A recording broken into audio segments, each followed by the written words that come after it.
Meu nome é Dilmar, sou uma pessoa preta não retinta, uso óculos, um boné e barba grisalha por fazer.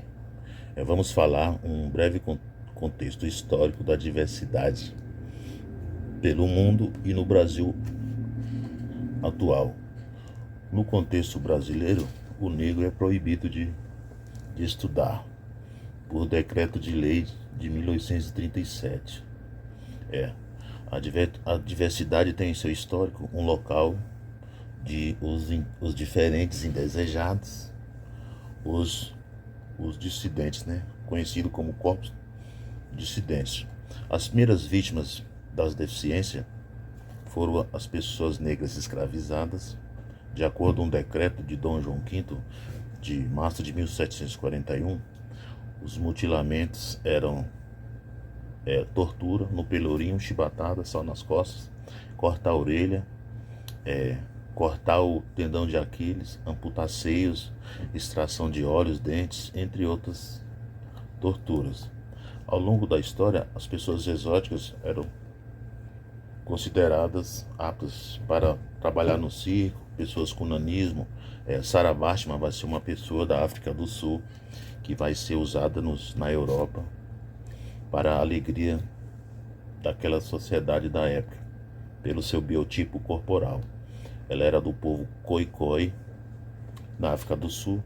Depois de morta, seus órgãos são usados pela medicina e sua eugenia da época, né?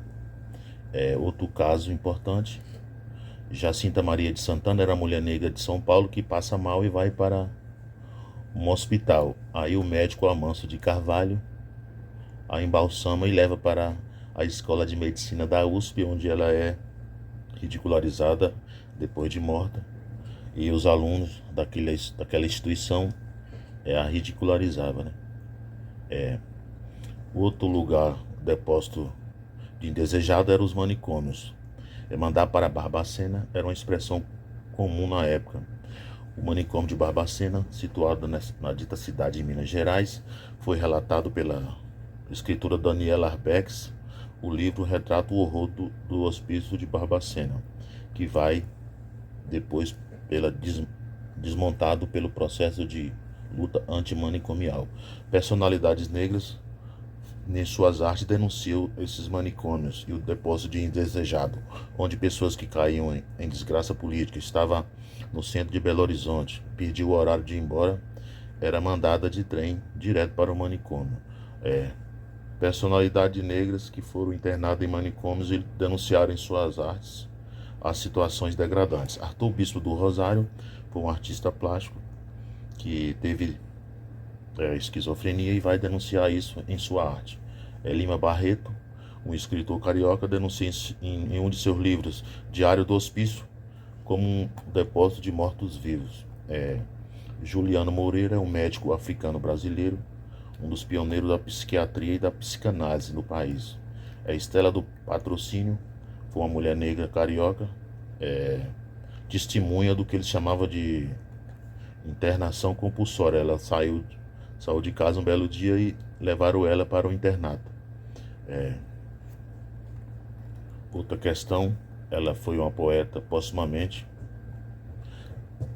congratulada aí, né? A Nise Magalhães da Silveira foi uma médica psiquiatra brasileira que utilizou a arte e contribuiu para o tratamento mental, né? Franz Fanon é um psicanalista martinicano que vai com seus estudos na França, denuncia a relação entre as guerras pela emancipação das Áfricas e o contexto racial político, e vai dizer que o racismo, quando não nos mata, enlouquece.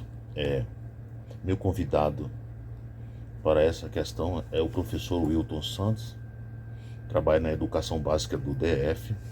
Ele trabalha como o projeto político pedagógico Mediação das Vozes, dar voz aos discentes para solucionar seus conflitos internos e externos. O professor tendo um papel de escuta ativa para solucionar esses conflitos desses discentes. Ele nos alerta que para ter efeito nossa ação docente é fundamental refletirmos sobre o fazer e o impacto desse fazer.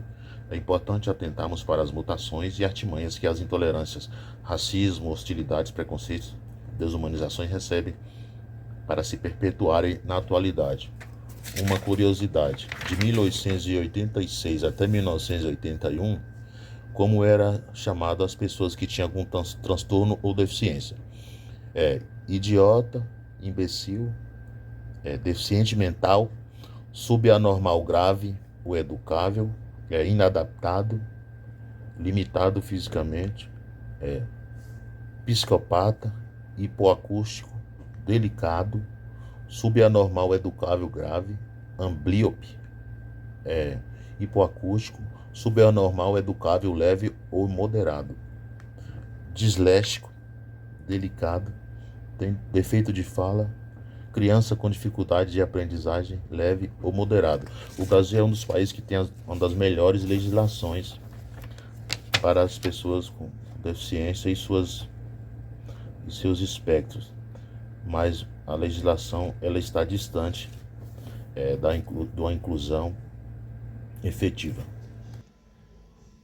Wilton Santos, professor de Artes Visuais, Educação Básica, Distrito Federal. Nas minhas experiências aí nos trabalhos sobre diversidade, sobre cultura de paz, sempre consegui, né, desenvolver os trabalhos, as pesquisas, né, trabalhar com os estudantes, os projetos, de várias formas, né, às vezes contando com parcerias, com outros professores, né, e às vezes não.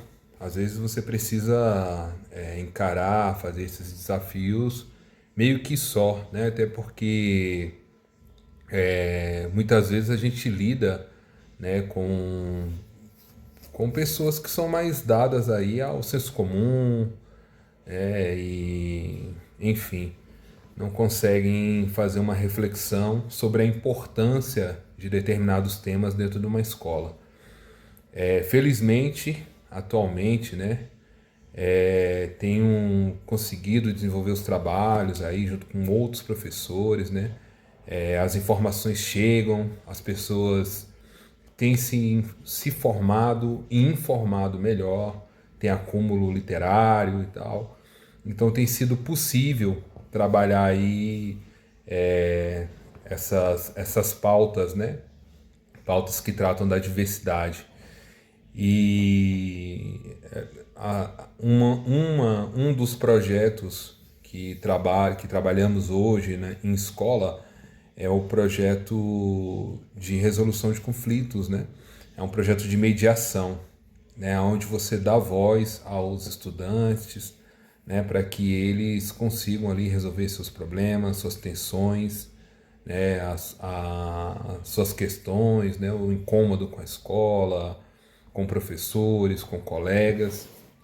Isso daí é uma atividade aí fundamental, né, para que você consiga dar voz e ser uma escuta, né, ativa, que você possa ali estar mediando os conflitos e eventualmente, né, solucioná-los, né?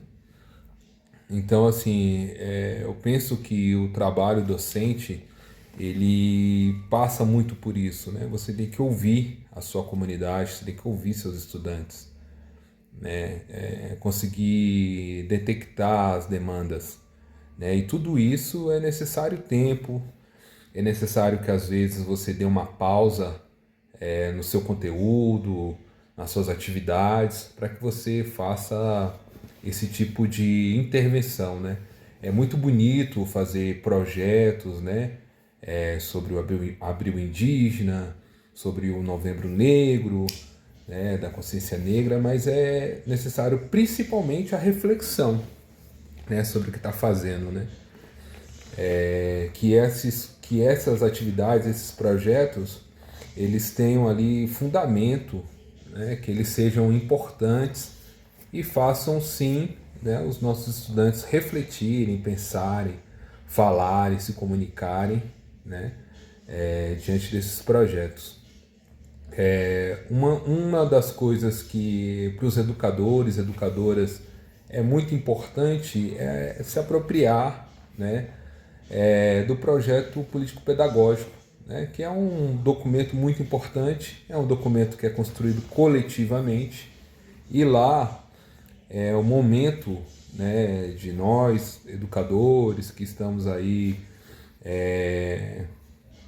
nessa frente, né, para que a gente tenha uma sociedade melhor, mais igualitária, né, mais humanizada. É o momento de você ali amarrar os seus projetos, né, fazer com que seja projetos de escola, projetos de educação, né, com seus valores ali pedagógicos, né? E fica a dica, né? É muito importante a gente se apropriar desses documentos e estarmos aí ativos, né? Inclusive enquanto pesquisadores, pesquisadoras, né? Sempre revisando os temas, né? Afinal de contas, racismo, discriminação, preconceito, isso aí tem muita mutação, né? Então é importante a gente atualizar o debate. Valeu!